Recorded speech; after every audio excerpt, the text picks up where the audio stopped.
حضرت ناموس رسالت کی حفاظت کا اجر کیا ہے، اس کے بارے میں بھی تھوڑا سا بیان فرمائیے گا۔ محبوب کریم صلی اللہ تعالیٰ علیہ وسلم کی عزت و حرمت پر حفاظت کرنا یہ ہر مسلمان کے ایمان کا لازمی تقاضا ہے، اور بلکہ حقیقت یہ ہے کہ اصل ایمان ہی یہ ہے۔ ناموس رسالت ایک تو یہ کتنی اہم ہے اور کتنی ضروری ہے کہ اس کے حوالے سے ہمارے بزرگوں نے ہمیں یہ درس دیا ہے کہ نماز دن میں 5 دفعہ فرض ہوتی ہے، روزہ سال میں 1 مہینہ ماہ رمضان کے فرض ہوتے ہیں، حج صاحب استطاعت ہونے کی صورت میں زندگی میں 1 دفعہ فرض ہوتا ہے، زکوٰۃ صاحب نصاب ہونے کی صورت میں سال میں 1 دفعہ فرض ہوتی ہے۔ لیکن ناموس رسالت آقا کریم علیہ الصلوۃ والسلام کی عزت و حرمت پر پہرا دینا یہ ہر مسلمان کے لیے زندگی کی ہر سانس کے ساتھ فرض ہے۔ یہ اتنا اہم ایشو ہے، اور اس کا اجر کیا ہے؟ اس کا اجر ایک بڑا مشہور واقعہ ہے، ہم نے بہت مرتبہ اس کو سنا ہوگا، لیکن ہم اس کو کسی اور پیراہے کے اندر سنتے اور بیان کرتے ہیں۔ اس واقعے کا ایک رخ یہ بھی ہے جو میں آپ کے سامنے بیان کرنے جا رہا ہوں، اسے بڑی توجہ کے ساتھ سماعت کریں۔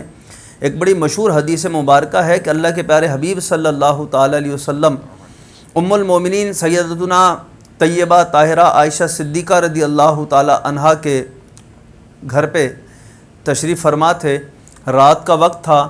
آسمان پر ستارے چمک رہے تھے۔ ام المومنین کی نگاہ آسمان کے ستاروں پر پڑی تو بارگاہ رسالت میں عرض کیا کہ یا رسول اللہ صلی اللہ تعالیٰ علیہ وسلم،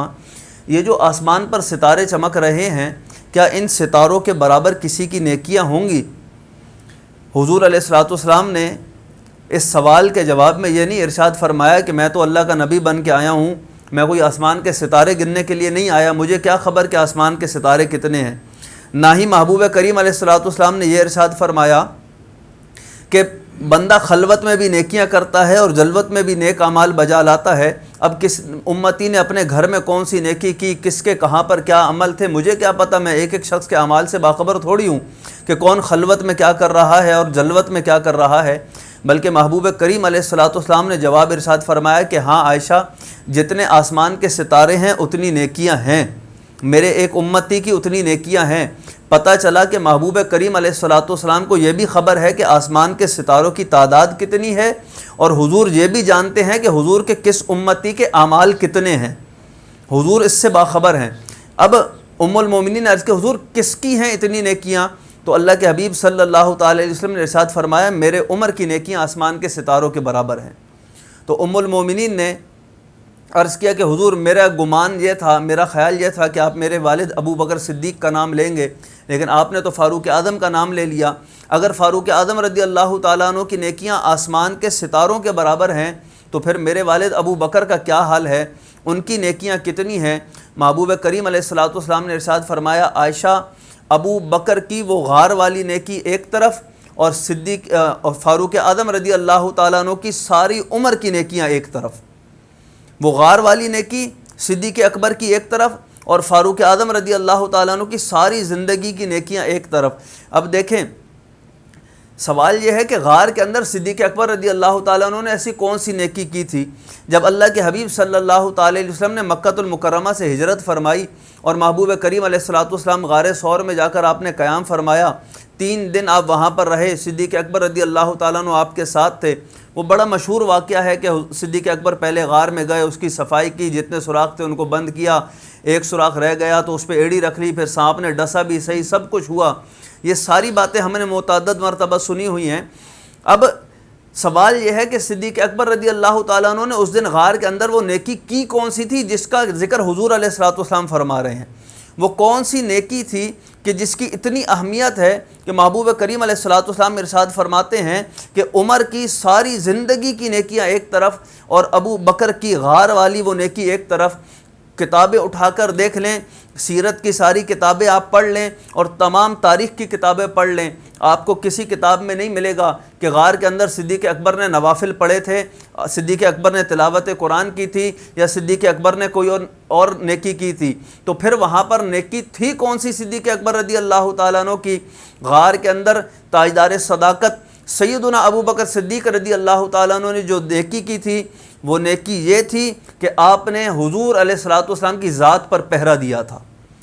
حضور علیہ الصلوۃ والسلام کی ذات پر آپ نے پہرا دیا تھا، وہ ناموس رسالت حضور کی حفاظت کے لیے کھڑے رہے تھے۔ تو صدیق اکبر رضی اللہ تعالیٰ عنہ کا حضور کی ذات پر پہرا دینا، ناموس رسالت کے لیے کھڑا ہونا، یہ اتنی بڑی نیکی تھی کہ جس نیکی کے متعلق سیدنا محبوب کریم صلی اللہ تعالی علیہ وسلم نے ارشاد فرمایا کہ عمر کی ساری زندگی کی نیکیاں ایک طرف اور ابو بکر صدیق کی غار والی وہ نیکی ایک طرف۔ اب آپ غور کریں کہ سیدنا صدیق عمر بن خطاب فاروق اعظم رضی اللہ تعالیٰ عنہ کی جو زندگی کی نیکیاں ہیں، ان کے اندر نمازیں بھی ہیں، فرض نمازیں بھی ہیں اور نفل نمازیں بھی ہیں۔ صدیق اکبر فاروق اعظم رضی اللہ تعالیٰ عنہ کی زندگی کی نیکیوں کے اندر زکاتیں بھی ہیں، آپ کے پاس حج بھی ہیں، آپ کے پاس عمرے بھی ہیں، صدقہ و خیرات بھی ہے، نفلی روزے بھی ہیں، غریبوں کی خیر خواہی بھی ہے، اور جو ہے نا عدل و انصاف پر مبنی آپ کے فیصلے بھی ہیں۔ یہ ساری کی ساری نیکیاں فاروق اعظم رضی اللہ تعالیٰ عنہ کی۔ اور کون سے فاروق اعظم رضی اللہ تعالیٰ عنہ؟ وہ فاروق اعظم کہ جن کی نمازیں میری اور آپ کی نمازوں کی طرح کی نمازیں نہیں تھیں، یہ وہ نمازیں تھیں کہ صدیق اکبر فاروق اعظم رضی اللہ تعالیٰ عنہ کے متعلق میرے محبوب کریم صلی اللہ تعالی علیہ وسلم نے ارشاد فرمایا کہ عمر تو وہ عظیم ہستی ہے کہ اللہ کے نبیوں کی جو صفات ہیں، اللہ کے نبیوں کی جو خوبیاں ہیں، وہ ساری خوبیاں عمر بن خطاب فاروق اعظم کے اندر ہیں۔ اگر میرے بعد کوئی نبی ہوتا تو وہ عمر بن خطاب ہوتا، لیکن چونکہ میں آخری نبی ہوں، میرے بعد کوئی نبی نہیں ہے، اس لیے عمر نبی نہیں ہے۔ نبیوں کی صفات رکھنے والا فاروق اعظم رضی اللہ تعالیٰ عنہ، اندازہ کریں کہ اس فاروق اعظم رضی اللہ تعالیٰ عنہ کی نمازوں کا حال کیا ہوگا، ان کے روزوں کا حال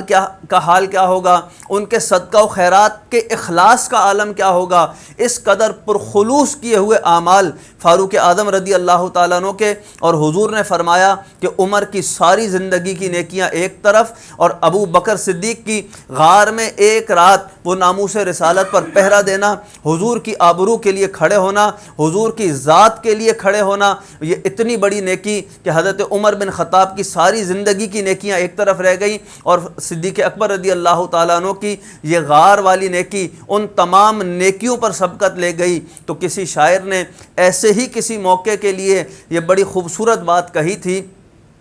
کہ نماز اچھی، روزہ اچھا، زکوٰۃ اچھی، حج اچھا، مگر میں باوجود اس کے مسلمان ہو نہیں سکتا، نہ جب تک کٹ مروں شہ بطحا کی عزت پر، خدا شاہد ہے کامل میرا ایمان ہو نہیں سکتا۔ مسلمان اگر کامل الایمان مومن بننا چاہتا ہے تو اپنے نبی سے محبت کرے، حضور سے وفا کرے، آقا کریم صلی اللہ تعالی علیہ وسلم کی عزت و حرمت اور محبوب کریم علیہ الصلوۃ والسلام کی ناموس کے لیے کھڑا ہو، اپنا کردار ادا کرے، تو انشاءاللہ دنیا اور آخرت کی کامیابیاں اس کا مقدر ہوں گی۔ اللہ تعالی ہمیں زندگی کی آخری سانس تک اپنے نبی کریم صلی اللہ تعالی علیہ وسلم سے وفا کرنے کی توفیق عطا